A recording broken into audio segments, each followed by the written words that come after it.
Hi, I'm Neil. Yesterday, Apple reported earnings, and it was a monster quarter. The company had 74 million iPhone sales. I was looking for 69 million. There were plenty of other analysts even below me, so clearly the iPhone 6 and 6 Plus, they're selling really well, they're popular, and well, Apple was able to make 74 million of them. Now, you could go through the earnings release, you could listen to management's earnings call, go through the income statement, balance sheet. There's a lot of good things to find, and if you're looking for negatives, there's a few of those too. But there were two things that I was really focused on last night. The first was, why now?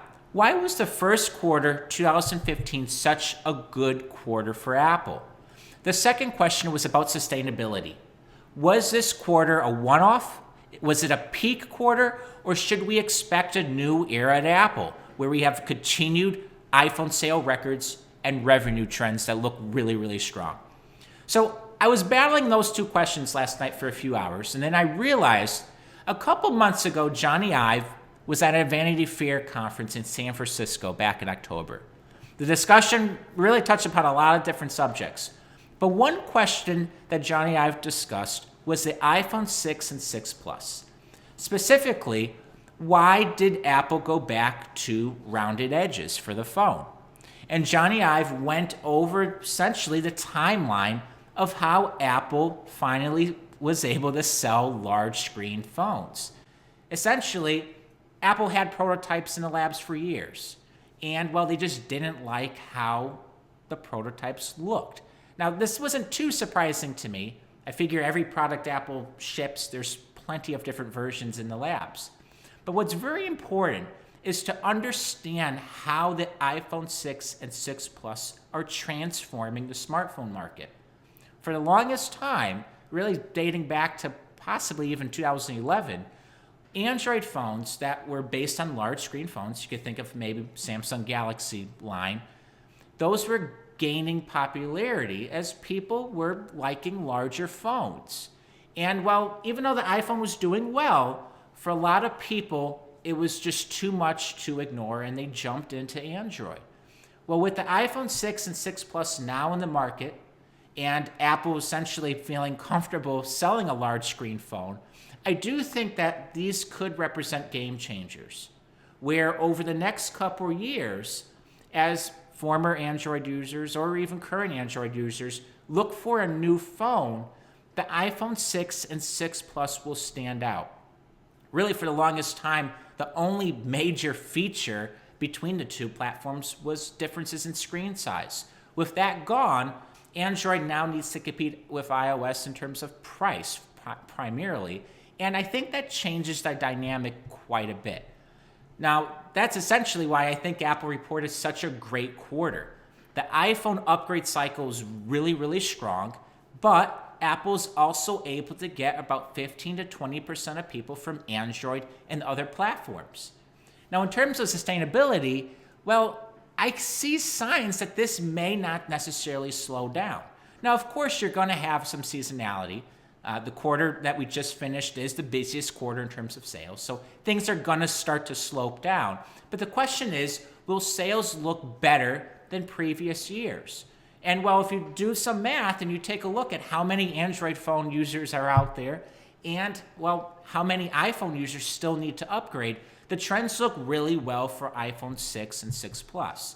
So I think you take those two devices and you then add revenue from the Apple Watch, which Tim Cook said will launch in April. And I think Apple is on a pretty good path to around 20-25% revenue growth for 2015. So clearly, there is some sort of new era going on in terms of Apple financials and more growth. Now, there's a couple other interesting things that I saw in the earnings report. The first thing had to do with iPad. Largely, I think iPad sales were roughly in line with what I was thinking. They came in a little bit stronger, but I don't see really any reason to fundamentally change my philosophy or my thoughts on iPad. And we discussed this before, where I think iPad is just trying to find its place in the Apple ecosystem.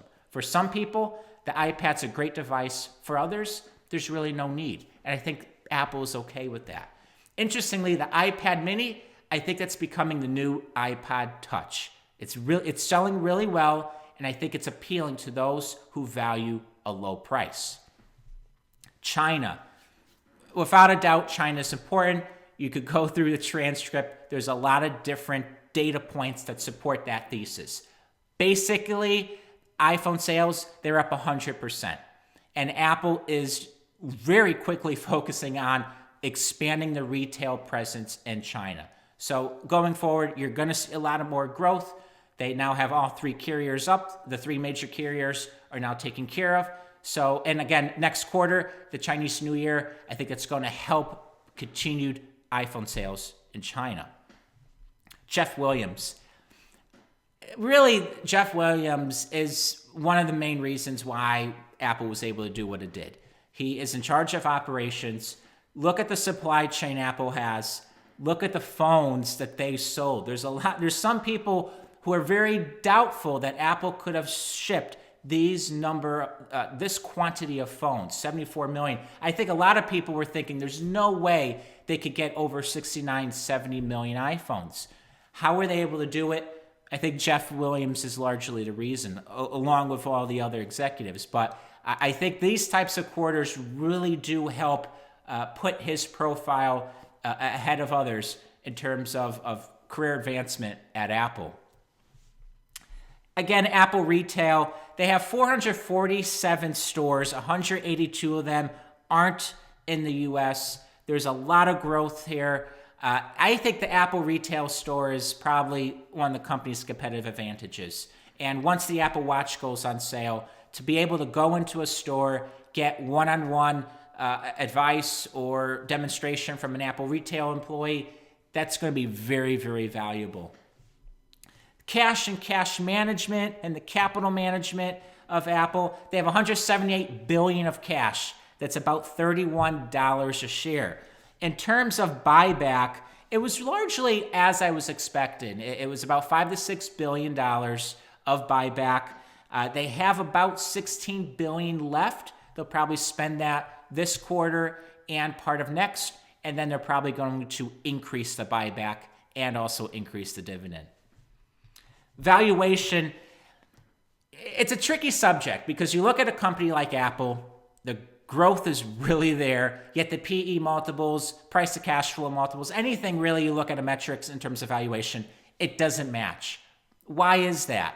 Well, there's a couple of theories out there. The first is we don't know how every investor thinks. For some investors, maybe they were looking for strong iPad sales, who knows, or maybe better margins. The one thing, though, I'm focusing on is I think a lot of people are skeptical in terms of earnings sustainability. And that's one reason why I focused on that question earlier. They look at a quarter like what just Apple reported, and they don't think that that's going to continue. There may be fears that the iPhone 6s next year just won't sell as well. The problem with that is Apple really can never get ahead of that. There's always doubt. There's always skepticism about it. So what does Apple do? Well, I think one solution is they buy back their own shares. And that's why you're seeing a very aggressive pace of buyback.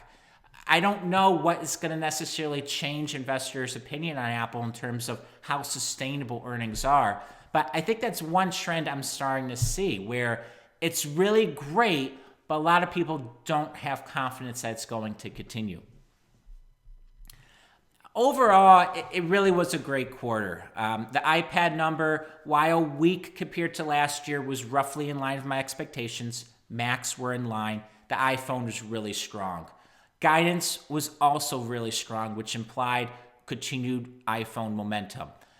Going forward, I think the biggest question will remain, how is the iPhone 6 and 6 Plus doing in terms of switchers and users, iPhone users upgrading?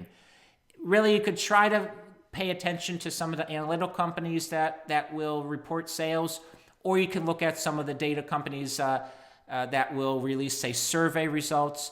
But other than that, there really probably isn't going to be a whole lot of change or questions until next earnings. I think Apple's going to report another decently strong quarter next time.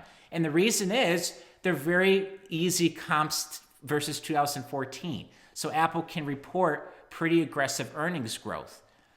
Other than that, again, it was a great quarter. I did write up a report that goes into this in a little bit more detail, and it includes a couple more charts. So if you're interested, definitely go over to aboveavalon.com, take a look at the full report. And again, if you ever have any questions, you can always contact me on Twitter at Neil Seibert. For now, thanks for listening, thanks for watching, and I'll talk to you later.